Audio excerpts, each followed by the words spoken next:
약 20화에 걸쳐서 진행되었던 과학자들의 표지 연재가 마무리되었고 1080화부터는 와노쿠니와 관련된 표지 연재가 시작됩니다. 표지 연재에는 카와마츠와 히오리가 종이약을 접으며 휴식을 취하고 있으며 뒤편에는 두루미로 추정되는 새도 한 마리가 나타나 있습니다.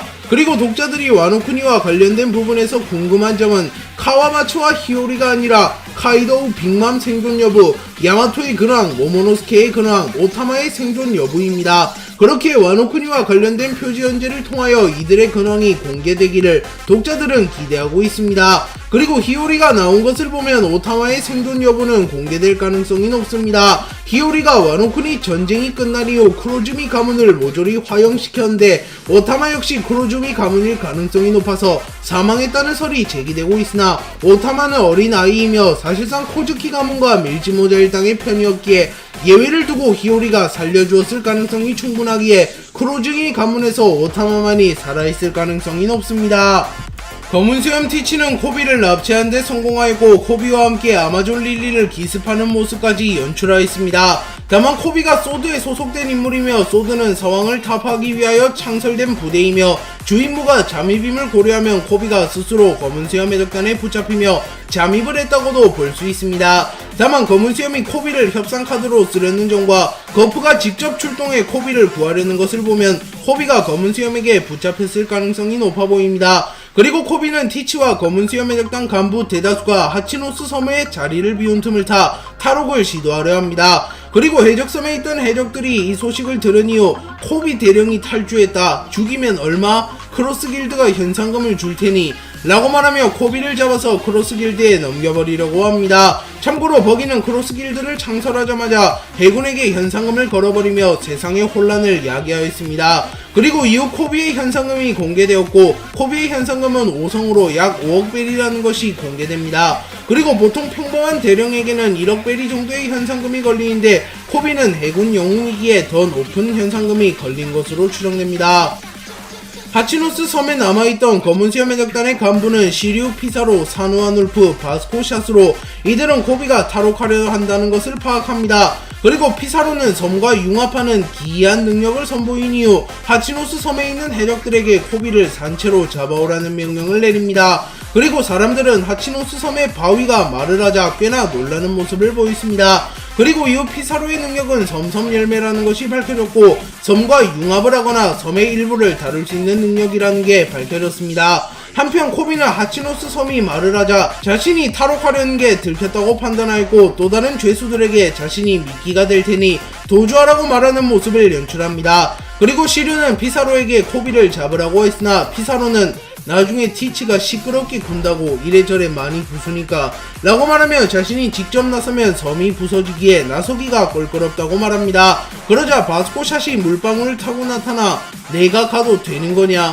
라고 말했고 피사로는 바스코샷 뭘 할 생각이냐 라고 묻습니다. 그리고 이때 바스코샷의 능력은 술술 열매라는 것이 밝혀졌고 바스코샷은 술을 생성할 수 있으며 공기에 알코올을 분비하거나 술로 방울 등을 만들 수 있다는 것이 밝혀졌습니다. 그리고 바스코샷은 자신의 능력을 이용하여 화재를 일으키려 했으나 피사로는 티치가 화낼 것이라고 말하며 바스코샷을 말립니다. 그리고 잠을 자고 있는 사누아 울프의 모습도 공개되었고 사누아 울프의 능력은 거대 열매라는 것이 밝혀졌습니다. 그리고 거대와의 상한선이 어느 정도인지는 밝혀지지 않았으나 최소 오즈에 버금가는 크기로는 커질 수 있을 것으로 추정되며 어쩌면 지니샤만큼이나마 거대해질 수도 있습니다. 그리고 바스코샷은 사누아 울프가 코비를 추적하는 것보단 자신이 추적하는 게 섬의 피해가 덜 간다고 말하였고 피사로는 둘 다 못마땅하는 듯한 말을 하며 검은 수염 해적단의 간부들은 코비를 두고 누가 추적을 시작할지 갈등하는 모습을 연출합니다. 티치는 코비를 납치한 이후 영웅 코비 나는 말이야 이 해적섬을 하나의 국가로 만들고 싶은 거야. 세계정부에 소속하는 나라로 말이지. 내가 국왕 검은수염 왕국 제하하하 어떠냐 라고 말하며 코비를 세계정부에 돌려주는 대가로 자신의 해적섬을 세계정부 가맹국으로 만들어야 한다는 것이 밝혀졌습니다. 그리고 이때 티치는 한나라의 왕이 되고 싶어 한다는 야망을 가졌다는 것도 밝혀졌기에 티치의 폐양색 팩이 소유 확률이 더욱 높아졌습니다. 그리고 코비는 바보같은 소리 하지 말아주시죠. 그게 통과될 리가 없잖아요. 범죄자들의 나라다니 라고 말했고 티치는 어이 남의 꿈을 짓밟지 말라고 네 목숨과 바꿔 교섭할 거다 라고 말합니다. 그러자 코비는 정부나 군대가 그런 테러 행위에 굴복한다면 끝입니다. 그리고 소용없다고요. 저는 소드니까 라고 말했고 티치는 소드? 그게 뭔데? 라고 말합니다. 그러자 쿠자는 그런가 틀렸군 이건. 거래는 포기해라 티치. 이 녀석은 즉 해병이자 해병이 아니라는 거야. 마린 코드를 반납해서 소드는 말하자면 사표를 제출한 해군이다. 그래서 이 녀석은 사왕에게도 허가 없이 싸움을 걸 수 있고 그 외에 온갖 명령을 무시하고 자유롭게 움직일 수 있는 유격대. 그 대신 해군은 이 녀석들에게 일절의 책임을 지지 않고 언제든지 자를 수 있지 라고 말하며 소드에 대하여 설명해줍니다. 티치는 쿠잔의 설명을 들은 이후 그렇구만 우리와 싸우는데 허가를 받는 얼간이들과 무턱대고 쳐들어오는 녀석들의 차이는 그건가? 제하하하 나쁘지 않아 그렇구만. 하지만 작전은 변함없어. 네가 영웅이라고 불리는 이상 그걸 내버리는 해군을 관철할 수 있을까? 나는 여론에 묻겠다. 그러면 정부는 상처 없이 끝나진 않아 라고 말하며 코비가 해군 영웅으로 불리는 인물이기에 제 아무리 소드라 할지라도 해군에서는 코비를 책임져 줄 것이며 만약 해군에서 코비를 외면하면 해군이라는 조직의 신뢰도가 떨어질 것이기에 코비의 목숨을 대가로 세계정부와 거래한다면 충분히 자신의 계획을 실현시킬 수 있다고 말합니다. 그리고 실제로 해군 영웅이라는 이름값은 결코 만만히 볼 것이 아닌데요. 거프는 상부의 명령을 수차례 거부하고 제멋대로 행동했으며 자신의 아들이 세계 최악의 범죄자 드래곤이며 아들은 사왕이라고 불리는 루피임에도 아무런 처벌을 받지 않았습니다. 심지어 해적왕의 자식을 몰래 보호해주고도 일절 처벌을 받지 않은 것을 보면 해군 영웅이라는 칭호가 해군 내에서 얼마나 상징적인 칭호인지 알 수 있습니다. 모리아는 자신의 부하만큼은 끔찍히 아끼는 인물이었기에 압살롬이 티치에게 납치당하자 압살롬을 구하기 위하여 홀로 하치노스 섬으로 향합니다. 그리고 결국 모리아는 하치노스 섬에 감금되었고 모리아의 충신이었던 페로나도 모리아를 구하기 위하여 하치노스 섬으로 왔다가 붙잡힌 것으로 추정됩니다. 그리고 코비와 페로나는 하치노스 섬에서 만나게 되었고 코비는 본의 아니게 페로나의 도움을 받고 하치노스 섬에서 탈옥하는 데 성공합니다. 그리고 페로나는 이때 이봐 너를 도와줄 테니 모리아님을 해방해줘 라고 말하며 코비에게 모리아를 구해달라는 부탁을 합니다. 그리고 코비는 해적과 손을 잡아버렸지만 어쩔 수 없는 선택이었어 라고 말하기에 코비가 모리아를 도와줄 가능성이 높아 보입니다. 또한 거프 역시 갓벨리에서 로저와 손을 잡은 적이 있는데 거프의 후계자 코비 역시 해적과 손을 잡는 모습이 연출되었습니다.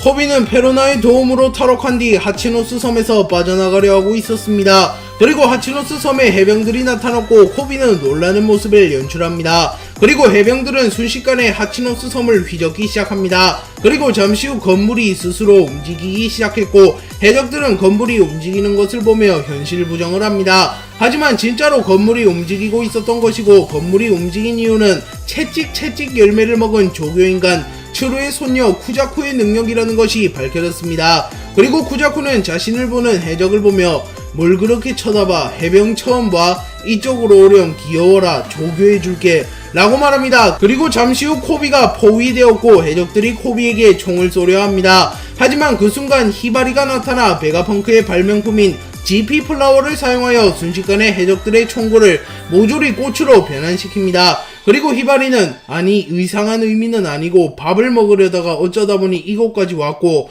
라고 말합니다. 그렇게 히바리는 전형적인 츤데레 스타일이며 코비를 좋아하긴 하나 부끄러워서 표현을 하지 못하고 있다고 볼 수 있습니다. 그리고 만약 그게 아니라면 히바리는 사왕의 본거지에 밥을 먹으러 오는 매우 대담한 인물이라고 볼 수 있습니다. 그리고 이후 프린스 글스도 나타났고 프린스 글스는 점토 열매를 먹은 점토인간이라는 것도 밝혀졌습니다. 소드의 선발대가 하치노스 섬을 휘저으며 해적들을 한 곳에 몰아넣는 데 성공하였고 이후 곧바로 거프가 나타납니다. 그리고 거프는 마치 써니오의 꾸드 버스터와 같은 기술을 사용하여 해군선 통째로 하늘로 비상하였고 해군의 군함이 하늘에서 날아옵니다. 그리고 해적들은 거프를 보며 전설의 영웅 은퇴한 것이 아니었나 라고 말하며 매우 당황하는 모습을 연출합니다. 또한 시류는 물음표 느낌표라고 반응하는데 시류는 세계정부 소속 인물이었기에 거프의 강함이 어느 정도인지 알고 있기에 거프가 나타나자 당황한 것으로 보입니다. 그리고 거프는 어이 해적놈들, 너희가 누굴 납치했는지 알고 있는 거냐? 코비는 해군의 미래 그리고 나의 애제자다 라고 말한 이후 갤럭시 임팩트를 사용하여 하치노스 섬의 건물들과 해적을 통째로 증발시켜버립니다. 그리고 이때 거프의 주먹에 번개의 형상이 나타났으며 손이 검은색으로 변화했기에 거프는 폐양색을 휘감는 것이 아닌 무장색 패기를 휘감아 전투한다는 것을 알 수 있습니다. 또한 매우 드문 확률로 거프 역시 폐양색 패기 소유자일 가능성도 존재하긴 합니다. 원피스 1081화의 표지 연재에는 점프 표지 연재와 일정이 겹치며 일반적인 표지 연재가 아닌 이벤트 표지 연재가 그려져 있습니다. 우선 점프 표지 연재를 보면 루피를 포함한 점프 잡지사에서 제공하는 각종 만화의 인기 캐릭터들이 총집합했습니다. 그리고 점프 표지 연재에서 루피는 또 한 번 센터를 차지했습니다. 센터를 주는 기준이 인기라는 것을 생각하면 거의 10년 넘게 점프의 모든 캐릭터를 제치고 원피스의 루피가 센터에 온다는 것은 원피스의 인기가 얼마나 높은지 실감할 수 있는 부분입니다. 그리고 루피는 점프 표지에서 거대한 생선을 들고 있습니다. 그리고 이벤트 표지 연재를 보면 밀지모자 일당이 누워서 휴식을 취하고 있으며 거품 속에 다람쥐들이 여럿 있는 것을 확인할 수 있습니다. 그리고 사진 속에서 유일하게 쌍디만이 눈을 뜨고 있는 것이 만약 떡밥이라고 본다면 쌍디가 조만간 활약할 가능성이 있다고도 추정해볼 수 있습니다. 티치가 자신의 왕국을 만들기 위하여 코비를 납치하였고 이 소식을 들은 거프는 자신의 애제자 코비를 구하기 위하여 곧바로 하치노스 섬으로 향합니다. 그리고 거프와 소드가 하치노스 섬에 도착했고 소드의 일원들은 매우 합이 잘 맞는 모습을 연출하며 하치노스 섬의 해적들을 한 곳에 모으는 데 성공합니다. 그리고 거프가 날아와 자신의 주먹에 무장색 패기를 휘감은 이후 해적들이 모인 곳에 갤럭시 임팩트를 사용하였고 해적들은 모조리 전멸당합니다. 그리고 거프와 함께 날아온 군함을 프린스 글스 소장이 점토점토 열매의 능력을 사용하여 군함을 안전하게 착지시킵니다. 그리고 그 군함에는 타시기도 타고 있기에 스모커 역시 하치노스 섬에 나타날 가능성이 높아 보입니다. 그리고 거프의 갤럭시 임팩트를 맞고 리타이어 되지 않은 일부 해적들은 거프 자식 용서 못해 저 영감 이라고 말하며 분노를 표출합니다. 그러자 해군들은 움직이지 마라 해적들, 피해가 더 커지게 될 거다 라고 말하며 해적들 보고 쓸데없는 저항을 하지 말라고 말합니다. 그리고 거프는 조금은 분노한 듯한 표정으로 납득이 안 가는구만, 나도 완전히 녹슬었구만 이라고 말하며 자신이 전성기에 비하여 기량이 확실히 줄어들었다고 말합니다. 그도 그럴 것이 거프는 정상결전 당시 흰수염보다도 6살이나 많은 상태였습니다. 참고로 지금 거프의 나이는 78세입니다.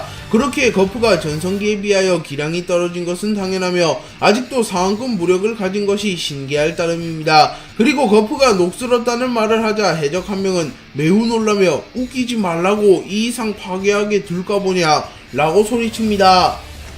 코비는 해적들을 피해 도주하던 와중에 자신을 구하기 위하여 나타난 거프와 만나게 되었고 거프는 오 코비 무사했느냐 라고 말하며 반가운 듯한 표정을 짓습니다. 그리고 헤르메포는 눈물을 흘리며 코비 자식 다행이야 안 죽었구나 라고 말합니다. 그리고 프린스 글스는 거프씨에게 해군의 미래라고 불리다니 용서 못해 코비, 내가 태클을 걸어주마 라고 말하며 코비를 질투하는 듯한 말을 합니다. 그리고 쿠자쿠는 그런 건 남 몰래 얘기하라고 라고 태클을 겁니다. 그리고 이후 너무 심하잖아 나쁜 아이구나 거프 라고 소리칩니다. 참고로 쿠자쿠는 추루의 손녀이며 추루조차도 거프보다는 2살이 어린데 쿠자쿠가 거프에게 나쁜 아이라고 말하며 다그치는 모습은 확실히 어색합니다. 하지만 거프와 쿠자쿠의 캐릭터성을 생각하면 그렇게 이상한 장면까지는 아닙니다. 그리고 코비는 소드가 아닌 사람들까지 자신을 구하기 위하여 사왕의 본거지에 온 것을 보며 감동받은 표정을 짓습니다.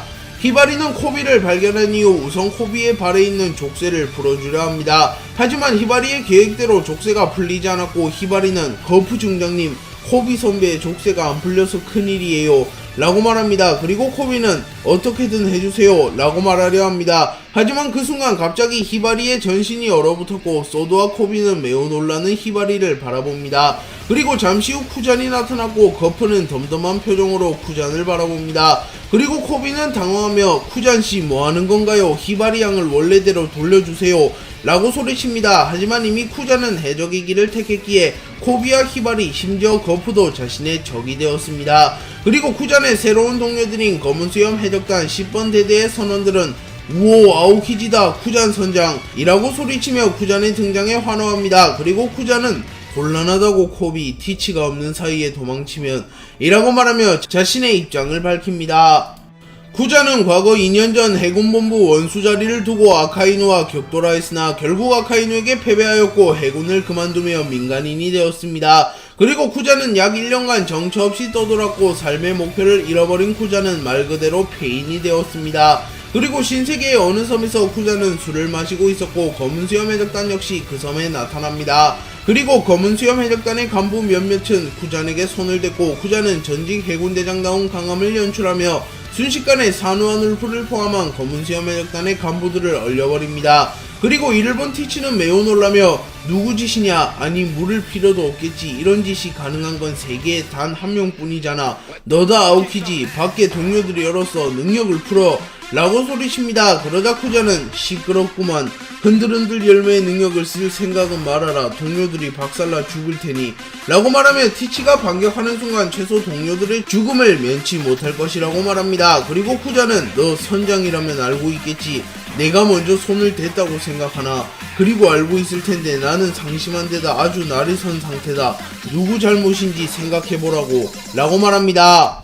쿠잔과 티치의 첫 만남은 영 좋지 않았으나 쿠잔도 현재는 해군이 아니었기에 굳이 티치와 생사결을 하거나 티치를 피할 이유는 없었기에 티치와 쿠잔은 술 파티를 벌입니다. 그리고 두 캐릭터는 특유의 친화력을 보이며 금방 가까워졌고 티치는 제하하하 잘 마시는 걸 아이스 캔디 라고 말했고 쿠잔은 너도 다 쓰레기 자식, 술이 부족한데 라고 소리치며 두 캐릭터는 마치 오랜 친구 같은 모습을 보입니다. 그리고 오랜만에 사람들과 술을 마셔서 기분이 좋아진 쿠잔은 검은수염 해적단 선원들과 자유롭게 섞이기 시작합니다. 그리고 아오키지는 아카이누와 결었던 설을 풀기 시작했고 아카이누가 자신에게 동기끼리 서로 죽이게 되다니 가슴속 뜨거운 게 흘러 넘칠 것 같군 이라고 말했다고 말합니다. 그리고 자신은 아카이누에게 그야 넌 마그마잖아 라고 응수했다고 말했고 피사로는 웃으며 만족스러운 리액션으로 화답합니다. 그리고 쿠자는 자신의 다리를 가리키며 덕분에 봐라 내 한쪽 다리 항상 얼음으로 만든다고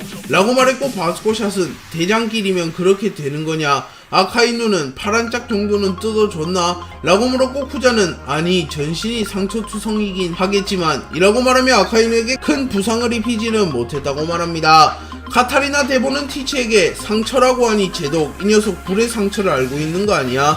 라고 말했고 쿠자는 불의 상처 라고 말하며 관심을 갖습니다. 그러자 바데스는 세계에는 소중한 4개의 붉은 포네그리프가 있거든, 그중 2개는 카이도와 빅맘이 가지고 있다고 하더군 이라고 말하며 라프텔로 가기 위해 반드시 필요한 로드 포네그리프에 대하여 이야기하기 시작합니다. 그리고 이 시점이 1년 전이니 아직은 카이도와 빅맘이 각각 로드 포네그리프를 가지고 있는 게 맞습니다. 그리고 티치는 나머지 2개를 찾을 수가 없다고, 그중 1개는 불의 상처 남자가 가지고 있다는 얘기가 있지 라고 말합니다. 그러자 아오키지는 나인가? 라고 말하며 자신의 상처를 보여주었고 바스코샷은 당황하며 네 상처는 생긴지 얼마 되지도 않잖아 라고 소리칩니다. 그리고 라피트는 그 남자는 새카만 배를 타고 접근하면 거대한 소용돌이로 적의 배를 삼켜버린다 하던데 능력자일지도 모릅니다 라고 말합니다. 그렇게 불의 상처 남자는 검은 배를 타고 다니며 소용돌이를 다루는 인물이라는 것을 알 수 있습니다. 그리고 시루는 나는 정부 쪽 인간이라고 생각하는데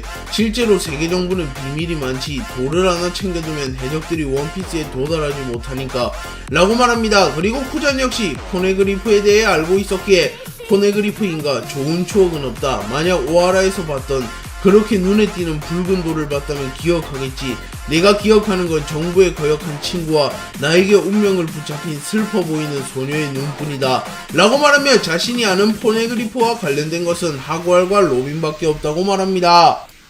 아오키지가 검은수염 해적단과 한창 술 파티를 이어가던 와중 라피트가 티치에게 귓속말로 쟤도 어쩌실 겁니까? 저 녀석의 능력을 빼앗으면 상당한 전력이 라고 말했고 쿠자는 이를 듣게 됩니다. 그리고 쿠자는 분노하며 다 들린다고 이 썩을 새끼들, 전부 얼음 세계에 다녀오고 싶나? 나도 들었다고 능력자 사냥이란 걸 하고 있다고 마침 잘됐군 이라고 말한 뒤 순식간에 검은 수염 해적단 간부들을 모조리 얼려버립니다. 그리고 티치는 당황하며 잠깐 쿠잔 미안했다 동료가 멍청한 소리를 해서 나 그럴 생각 없다고 오히려 너 내 배에 타지 않겠나 지금 무직이잖아 갈 곳은 있는 거냐 앞으로 어쩔 거지 정의에게 쫓겨나고 말이야 내 세계의 정의는 다르다 라고 말하며 갑자기 아오키지에게 스카우트 제안을 합니다. 하지만 아오키지는 멍청한 소리를 그냥 좀 재밌게 같이 마신 정도로 니놈들 따위 신용할 리가 없잖냐 라고 말했고 티치는 어이 해적을 착각하고 있는 거 아니야? 우리는 사이좋은 군단 같은 게 아니라고 해적이란 건 이해관계가 일치하기만 하면 되는 거다 라고 말합니다. 그러자 아오키지는 자유롭구나 너는 뭘 하고 싶은 거지 라고 생각하며 자신의 자유를 위하여 고심 끝에 검은 수염 해적단에 합류합니다. 그리고 쿠잔이 검은 수염 해적단에 합류한 결정적인 이유는 티치와 쿠잔의 이해관계가 일치했기 때문으로 추정됩니다. 그리고 티치의 목표는 해적왕이 되는 것이며 쿠잔의 목표는 로빈과 사우로가 보고자 한 세계의 진실을 알아내기 위함으로 추정되기에 두 캐릭터의 목표가 원피스를 찾는 것으로 일맥상통함을 알 수 있습니다. 쿠잔과 거프는 결국 각자의 입장 차이로 인하여 하치노스 섬에서 격돌하게 되었고 거프는 야 쿠잔 히바리를 되돌려라 코비를 놓아줘 해군으로 돌아와라 라고 말했고 쿠잔은 여전히 하고 싶은 말 다 하고 사는구만 아무것도 못 들어준다고 거프씨 당신의 그런 점을 좋아하니까 나도 지금 하고 싶은 대로 사는 거라고 라고 소리친 뒤 거프에게 아이스볼을 사용하여 거프를 얼려버립니다. 그리고 쿠잔은 거프 중장 애제자를 구하기 위해 과거의 수제자를 죽이지 못하는 거야 라고 묻습니다. 그리고 그 순간 거프는 무장색 크기를 사용하여 아오키지의 얼음을 깨부숴버린 뒤 얼매이지 마라 바보놈 지금을 살아라고 가르쳤을 텐데 알겠나 쿠잔 망설이는 놈은 약하다 라고 말한 뒤 채를 사용하여 아오키지조차 반응하지 못할 만큼 빠른 속도로 아오키지에게 접근합니다. 그리고 거프는 아오키지의 앞면을 잡은 이후 블루홀을 사용하여 곧바로 아오키지를 땅에 쳐박아 버립니다. 로우는 와노쿠니 전쟁 이후 새로운 모험을 위해 가장 편한 항로를 택합니다. 하지만 그곳에는 검은 수염 해적단이 매복 중인 상태였고 검은 수염 해적단과 하트 해적단의 대결이 성사됩니다. 그리고 로우는 티치를 상대로도 꽤나 선전하는 모습을 보였으나 결국 티치에게 패배하고 말았고 티치는 하트 해적단의 함선인 탱크 폴라호를 박살내버립니다. 그리고 티치는 제하하하 배가 없어져 버렸구만 이제 해적단이라고 못하겠구만 도망칠 수단도 없어 라고 말합니다. 그리고 로우와 베포는 피투성이가 된 채로 쓰러져 있었고 티치는 로키포트에서 네가 심장을 빼앗은 해적 100명이 지금도 해적섬에서 벌벌 떨며 기다리고 있지 네 심장을 가지고 돌아가면 축배를 들며 기뻐할 거다. 자 그럼 수술수술 열매는 팔아버릴지 내가 쓸지 고민되는군. 나를 불로불사로 만들 수도 있는 거냐 라고 말하며 로우를 죽여버리겠다고 말합니다. 하지만 그 순간 초파에게 받은 약을 이용하여 강제로 스로나를 사용한 베포가 나타나 곧바로 티치와 바노고를 날려버렸고 베포는 로우를 들고 도주해버립니다. 그리고 티치는 놀라며 뭐 스론 달도 없는데 라고 말하며 달도 없이 스로나가 된 베포를 보며 크게 놀랍니다. 그리고 로우를 데리고 도주하는데 성공한 베포는 바다로 도망쳤고 로우는 돌아가라 베포 동료를 두고는 못 간다고 라고 말하며 나머지 동료를 구하러 다시 가자고 말합니다. 하지만 베포는 못 돌아가 믿어줘 캡틴 북쪽의 극한 항구에서부터 우린 넘어왔잖아 아무도 죽을 순 없어 그러니까 캡틴 죽지마 부탁이야 죽지 말아줘 라고 말하며 눈물을 흘립니다. 그리고 해적 트라팔과 로우가 이끄는 하트 해적단 패배라는 나레이션이 나옵니다.